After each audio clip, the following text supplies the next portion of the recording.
हरे घोड़े की कहानी। एक शाम राजा अकबर अपने प्रिय बीरबल के साथ अपने शाही बगीचे की सैर के लिए निकले।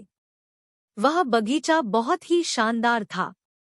चारों ओर हरियाली ही हरियाली थी और फूलों की भीनी भीनी खुशबू वातावरण को और भी खूबसूरत बना रही थी।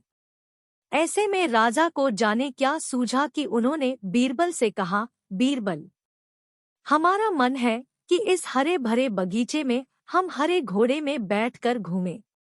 इसलिए मैं तुम्हें आदेश देता हूँ कि तुम 7 दिनों के अंदर हमारे लिए एक हरे घोड़े का इंतजाम करो। वहीं अगर तुम इस आदेश को पूरा करने में असफल रहते हो तो तुम कभी भी मुझे अपनी शक्ल न दिखाना। इस बात से राजा व बीरबल दोनों वाकिफ थे कि आज तक दुनिया में हरे रंग का घोड़ा नहीं हुआ है। फिर भी राजा चाहते थे कि बीरबल किसी बात में अपनी हार स्वीकार करे। इसी कारण उन्होंने बीरबल को ऐसा आदेश दिया। मगर बीरबल भी बहुत चालाक थे।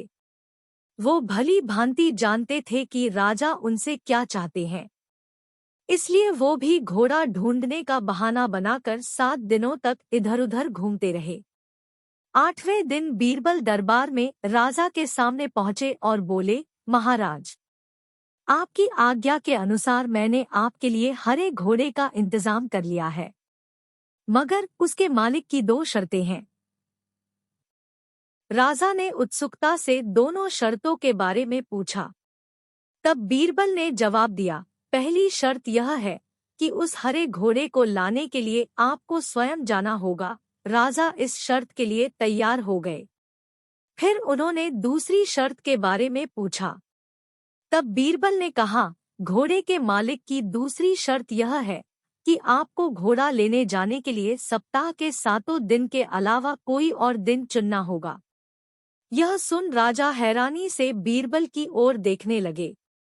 तब बीरबल ने बड़ी सहजता से जवाब दिया, महाराज, घोड़े का मालिक कहता है कि हरे रंग के खास घोड़े को लाने के लिए उसकी यह खास शर्तें तो माननी ही होंगी। राजा अकबर बीरबल की यह चतुराई भरी बात सुनकर खुश हो गए और मान गए कि बीरबल से उसकी हार मनवाना वाकई में बहुत मुश्किल काम है।